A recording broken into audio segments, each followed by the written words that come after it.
But the frozen shoulders who come in and they are super hot, or in other words, super sensitized, they're very limited in every single plane. A lot of that is because the area is so guarded that the perception of stretch comes on a lot faster. And those of you guys who have ever needled a frozen shoulder, it works really well, right? To desensitize it.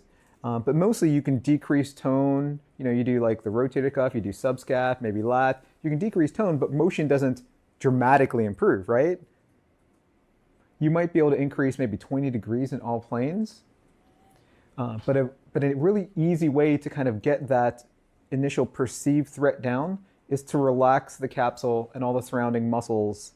Instead of actually distracting, you can distract if they're in like a frozen kind of phase and they can handle all the stretching in the world. But if they are in that itis, previously called itis phase, where every single thing hurts, they're not really going to handle a lot of mobilizations well. And there's almost no point, I feel like there's no point in fighting fire with fire if someone's highly sensitized and all you do is crank on the shoulder. It doesn't really work that well. So instead of doing anterior, lateral, and inferior, you're going to do the opposite, just like everything else in the class, right? So you're going to do a little posterior, medial compression, and a little bit of superior. And just hold that.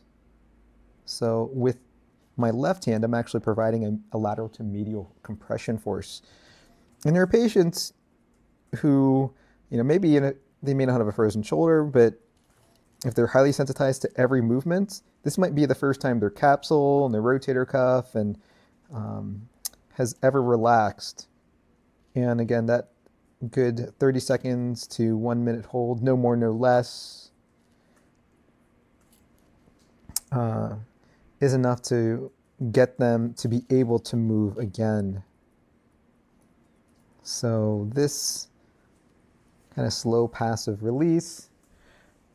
After that, one of my favorite things to actually show a frozen shoulder is to just work on glenohumeral dissociation, because a lot of their problem is that since this is so bound down and kind of there's both a physical and a neural lockdown, they can't move their shoulder. So I have them kind of hold their scapula, and this is just, no, it's not really going to stabilize it, but it's just to give a little feedback and move in circumduction clockwise and counterclockwise, just for maybe 3 to 5 minutes or so every hour, just to kind of keep it moving.